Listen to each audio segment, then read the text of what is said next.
can I just say before I say anything, can I just say that every one of you are fighting the fight to save the United Kingdom. It's obviously there are some people who have the privilege of a greater voice, and Andrew's one of them, and I may be one of them, but we're all fighting the same fight. And what's tragic, in a sense, is that the pledge is even needed.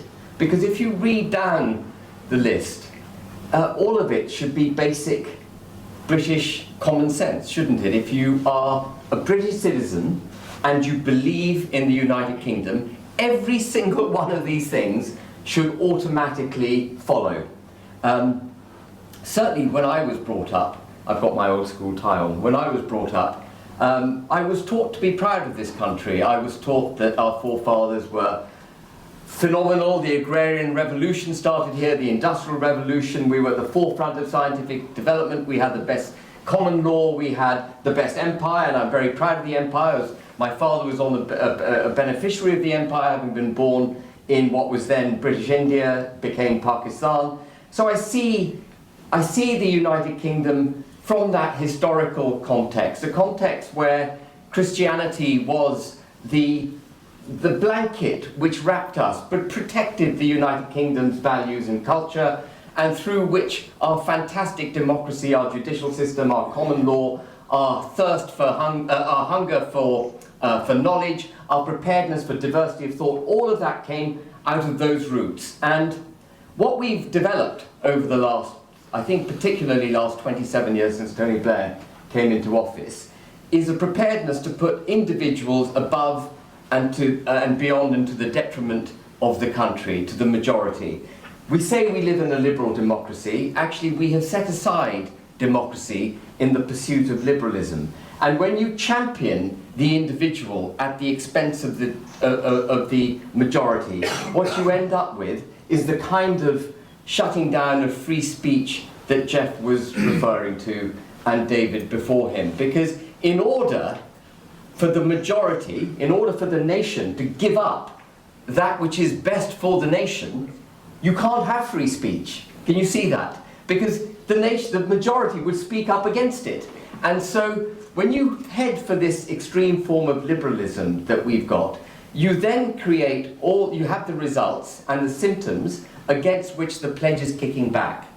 And as I say, it is tragic that we have to state the obvious, but we have to state it. We have to push back, we have to yank against liberalism, the extreme form of liberalism that we've got, that's led to global governance, the inability to recognise that British citizens should come, first and foremost in our elected politicians' minds, and that they should be making policies for the national interest, for the majority interest. We need to yank against that liberalism and re-establish what it means to be democratic. And you can only have a democracy,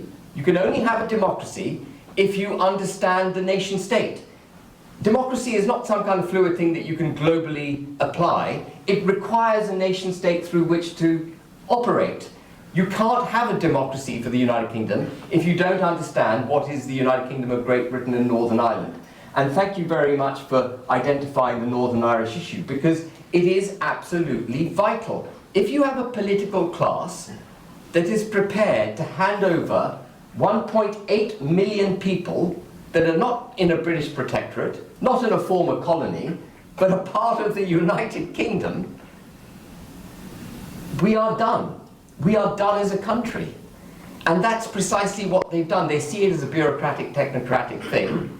But anyone who doesn't pick up on the massive damage done to the fabric of this country, and indeed who we are as a people, by the Northern Ireland Protocol, is completely underestimating the damage that that protocol has done to this country.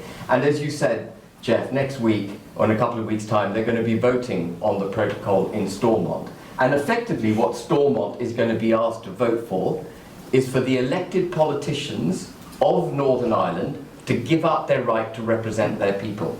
That is precisely what is at stake. The Northern Irish Assembly is going to vote, and they will vote in favour, to give up their obligation to represent their people. I don't think any politician has the right to do that. So we are where we are. Democracy has been undermined by this incessant march towards liberalism. I'm very, very grateful to those who drafted the pledge, who had the courage to draft what is bleedingly obvious to most people, but thank you very much for doing it. The obvious needs to be stated. I'm very, very grateful to all of you coming here today and for all the fight that you put up. And what I pledge to you is that I don't care which political party is in power. I don't care which political party is carrying the baton from time to time, ostensibly for these values.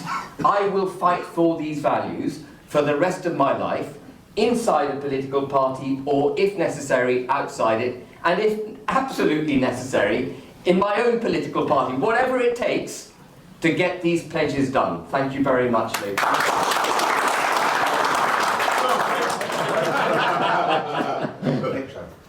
Is that good? Yes, thank you very much. Thank you, Ben.